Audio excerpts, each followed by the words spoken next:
want to share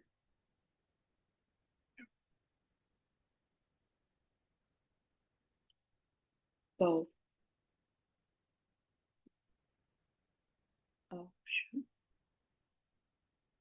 How do I make it like,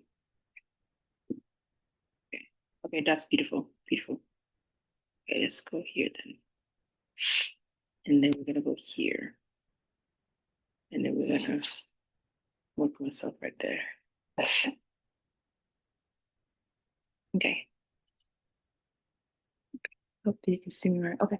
Hi guys, welcome back. Well, welcome, sorry, to my presentation, my final presentation. I'm gonna get ready and get started. So for my presentation, I'm gonna put this at the bottom so I can see better. Presentation, I decided to cover media freedom versus victim privacy, John Doe versus Combs and Carter. This project examines the tension between media freedom and victim privacy in high-profile sexual assault legislation through the lens of the U.S. media law and privacy doctrine. Using the 2024 civil lawsuit, Jane Doe, sorry, versus Sean Diddy Combs and Sean Jay-Z Carter as a primary case study. It evaluates how anonymously protection function under intense media secrecy and celebrity influence. Sorry. The case overview. So this case is obviously, like I said, John Doe Jane Doe versus Sean Diddy Combs and Sean Jay-Z Carter. Now, the parties involved, obviously, anonymous plaintiff, which is Jane Doe, that meaning that the person who currently has filed a lawsuit between these two celebrities, it has chosen to remain anonymous, not only to protect her image, but also to, yeah, basically to protect her image.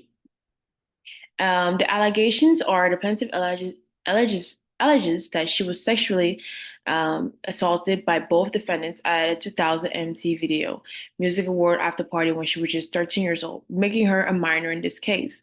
Legal context: a civil lawsuit filed in 2024 that raises critical questions about victim anonymity, media synchronicity, and the balance between freedom of press and the protecting of victim privacy. The significance here is that it highlights challenges in protecting victims identified in dignity in high-profile sexual assault cases involving public figures.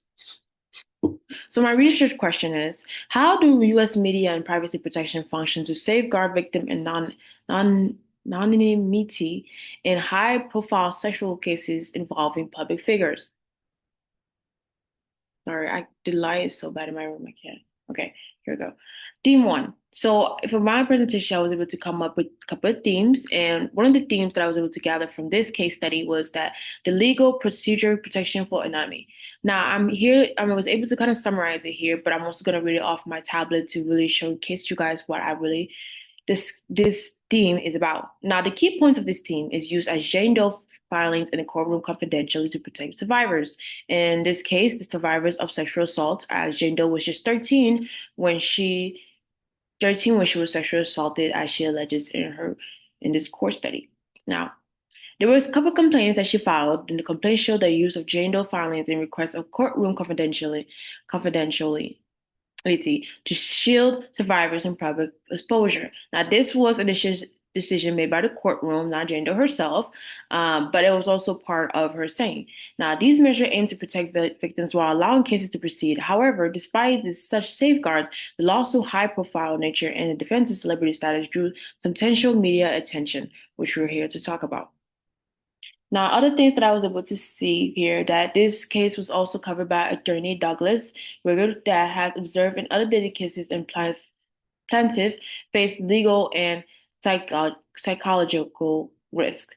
When when here you see some quotes that I was able to gather was um, there are some risks, and I was able to say, however, there are some risks as in when court weighed the potential harm to victims against public transparency, often forcing women to reveal their identities or abandon their claims.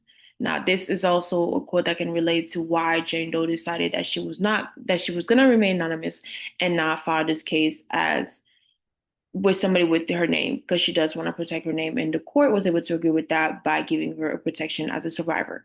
Now, there was another quote that writes, "The significant underprotecting of sexual abuse cases, as well as displays in reporting due to such matters as self-blame, shame, and threats by fear of abuser, and the psychological effects of the abuse." Now, the challenge here, the media expected speculation can lead to indirect identification. The theme to distress of repetition arm. The key words here are you can see right there. And what I was able to gather here, it was the emotional distress as a $10 loan injury to the U.S. tort law.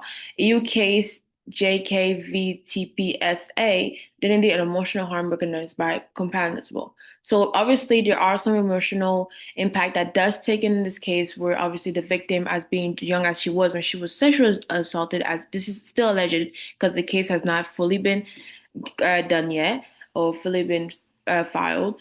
There are um, there are quotes that does support this, and it says that harmful public statement can have injurious effect even when not aimed at a named individual.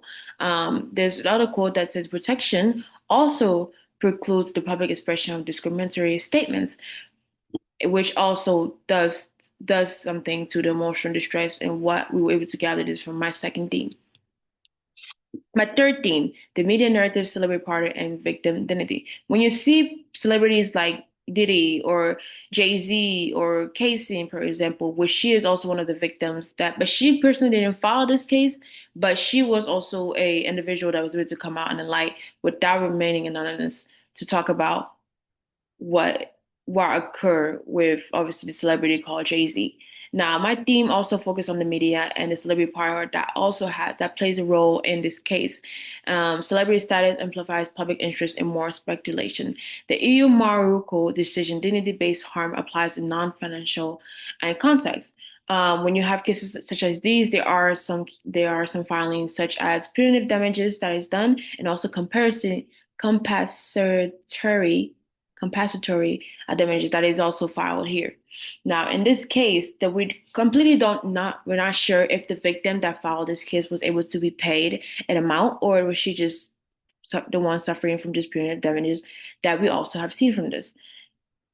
If I was able to go back to my theme here, this was also another complaint that shows how celebrity status amplifies public interest, like I've said here. Now, some quotes that I was able to gather from here, that peer review course that was able to support me, was that member states must ensure that the public expression of discriminatory statement is prevented.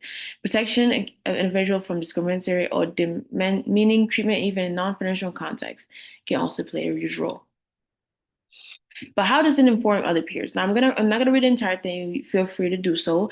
But I would say that one of the things that it does is that it highlights the complex balance between media freedom and victim privacy in high-profile sexual cases. That's how it informs other peers. And it also encourages other peers to critically assess how legal framework can evolve to do better to protect victims' emotional well-being and reputations.